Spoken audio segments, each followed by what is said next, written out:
السلام علیکم D reader and listeners, Urdu novels library میں آپ کا ڈھیر سارا ویلکم۔ میں ہوں ہدا ماجد اور آپ کے لیے لے کر آئی ہوں لہو سلال کی ایپیسوڈ نمبر 4۔ اگر آپ نے ابھی تک میرے اس چینل کو سبسکرائب نہیں کیا تو جلدی سے ابھی سبسکرائب کر دیں، لائک اینڈ شیئر کریں اور اپنی رائے کامنٹ باکس میں لازمی دیں۔ چلیں ویڈیو کو سٹارٹ کرتے ہیں۔ وہ دونوں اب ناشتہ کر رہے تھے جب حسن نے سرسری سے انداز میں پوچھا، تم نے بتایا نہیں کہ ابراہیم کہاں ہے؟ وہ پاکستان گئے ہیں، ہوریا دینا کو ناشتہ کروا رہی تھی۔ خیر سے؟ اس نے جوس کا گھونٹ بھرا جبکہ ہوریا کا چہرہ سک گیا۔ گئے تو خیر سے ہی تھے، مگر وہ کہتے کہتے رکی۔ مگر مگر کیا ہوا؟ حسن نے جوس کا گلاس واپس ٹیبل پر رکھا اور دونوں ہاتھوں کی انگلیاں باہم دھسائیں۔ ان کی بہن کا انتقال ہو گیا۔ ہوریا نے نظریں جھکائے کہا۔ ایک آنسو بھی لڑک کر گال پر بہہ گیا۔ اوہ، اللہ جنت میں جگہ دے۔ حسن سنجیدہ ہوا۔ لیکن یہ کوئی طبعی موت نہیں تھی۔ ہوریا نے سر اٹھا کر کہا تو حسن نے آئیبرو سکیڑے۔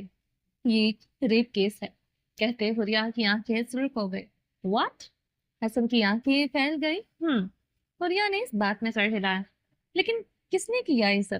حسن نے شوق کی حالت میں پوچھا۔ ان لوگوں کا ہمسایا تھا، بچپن سے ساتھ کھیل کر ہی جوان ہوئے تھے وہ سب، لیکن اس شخص نے اپنے ہی گھر میں نقب لگائی۔ کہتے ہوریا کا جبڑا تن گیا۔ ایسے گھٹیا انسانوں کو تو پیدا ہی نہیں ہونا چاہیے۔ حسن نے ضبط کی شدت سے ٹیبل پر ہاتھ مارا۔ لیکن حسن، ایسے لوگ پیدا ہوتی رہیں گے جب تک انصاف قائم نہیں ہوگا۔ ہوریا نے دینا کے منہ میں لقمہ ڈالا۔ انصاف کا نظام بہت پوسیدہ ہو چکا ہے، اب قاضی کی عدالت پر بھروسہ نہیں رہا، اب سب کو اپنا جج خود بننا ہوگا۔ حسن ہوا میں پھولتے ہوئے کہہ گیا۔ ہوریا نے نگاہ اٹھا کر دیکھا۔ حسن کے تاثرات انریڈیبل تھے۔ وہ سجل کو لے کر اتنا شدید رد عمل دے رہا تھا، اس کے اندر کوئی اور بھی لاوا جل رہا تھا۔ ریلیکس حسن، ابراہیم اس معاملے کو دیکھ لیں گے اور مجھے یقین ہے کہ ابراہیم کی عدالت میں اس زاویار کو کڑی سے کڑی سزا ملے گی۔ ہوریا نے کرب سے کہا۔ ملنی بھی چاہیے، کہتے اس نے نگاہیں چرائیں۔ وہ صبح سے گھر سے نکلا تھا اور اب شام ہو رہی تھی۔ صفا دوا کھا کر سوئی تو اس کی آنکھ عصر کی اذان کے ساتھ کھلی۔ اس نے ادھر ادھر دیکھا، کمرہ نیم تاریک تھا، سارے پردے گرے ہوئے تھے۔ وہ کچھ دیر بیٹھی رہی، پھر وہ کسی احساس کے تحت اٹھی اور سلائڈنگ ڈور کھولا۔ وہ کمرے کا عقبی حصہ تھا، وہاں بھی ایک بالکنی تھی جو لان کے عقبی حصے میں کھلتی تھی۔ وہ وہاں کچھ دیر کھڑی رہی۔ نارنجی سورج غروب ہو رہا تھا۔ سردی کی وجہ سے دن چھوٹے تھے اور سورج دوپہر کو نمودار ہوا کرتا تھا۔ جب تک دھند چڑھتی تب تک ویسے ہی سپہر ہو جایا کرتے اور سورج کے غروب ہونے کا وقت شروع ہو جایا کرتا، لیکن ابھی بھی جاتے ہوئے سورج کی کرنیں بالکنی میں گر رہی تھیں۔ اس کو اپنے چہرے پر ان کرنوں کی گرماہٹ محسوس ہوئی تو صفا نے آنکھیں موند لی۔ ایک سکون سا اس کی روح میں اتر گیا۔ کچھ لمحوں بعد اس نے آنکھیں کھول دی اور لان کو دیکھنے لگی۔ بیرونی دیوار کے ساتھ ساتھ ایک کیاری بنی ہوئی تھی جس میں گیندے کے پیلے پھول کھلے ہوئے تھے۔ بیرونی دیوار پر خاردار تاریں لگی ہوئی تھی، اس کے علاوہ بس زرد پڑتی گھاس۔ اس گھاس پر دو ننھی شہزادیاں بیٹھی تھی۔ وہ دونوں سفید رنگ کے ایک جیسے پریوں والے فراک پہنی ہوئی تھی۔ وہ ان دونوں کے ہاتھوں میں ایک ہار تھا جس میں پیلے گیندے کے پھول پروئے ہوئے تھے، اور وہ سوئی دھاگا لے کر بیٹھی تھی اور مسلسل اپنے ہار کی لمبائی بڑھا رہی تھی کہ ایک نوجوان لڑکا وہاں آیا۔ ان دونوں کی اس لڑکے کی جانب پشت تھے۔ وہ دونوں سہیلیاں اپنی باتوں میں مصروف تھی جبکہ وہ لڑکا جیبوں میں ہاتھ ڈالے کھڑا مسکرا کر ان دونوں کو دیکھ رہا تھا۔ پھر اس نے چپکے سے کچھ سدا بہار کے پھول چنے اور ان کو علم ہوئے بغیر ہی دو پیارے پیارے سے کراؤن بنائے۔ وہ لوگ اپنی ہی باتوں میں مگن تھے کہ اس نے ان دونوں کے بالوں میں وہ کراؤن سجا دیے۔ ارے بھائی، آپ کب آئے؟ سجل نے مڑ کر ابراہیم کو دیکھا۔ اسی وقت جب تم دونوں سہیلیاں اپنی باتوں میں مگن تھی۔ وہ اب جیبوں میں ہاتھ ڈالے کھڑا مسکرا رہا تھا۔ سجل نے صفا کے سر پر کراؤن دیکھا۔ ارے صفا، دیکھو یہ کراؤن کتنا پیارا ہے۔ اس نے صفا کو اشارہ کیا۔ صفا کے گال سرخ ہوئے۔ تمہارا بھی بہت پیارا ہے، اس نے اپنے ہاتھ پر موجود اپنے ہار کو دیکھتے ہوئے جواب دیا۔ آہا، سجل نے اپنے سر پر سے کراؤن اتار کر دیکھا۔ لیکن تمہارا کراؤن زیادہ پیارا ہے۔ سجل نے آنکھیں چھوٹی کر کے صفا کے بالوں میں لگا کراؤن دیکھا۔ اچھا، تو تم یہ والا لے لو۔ صفا نے مسکرا کر اپنے سرسبز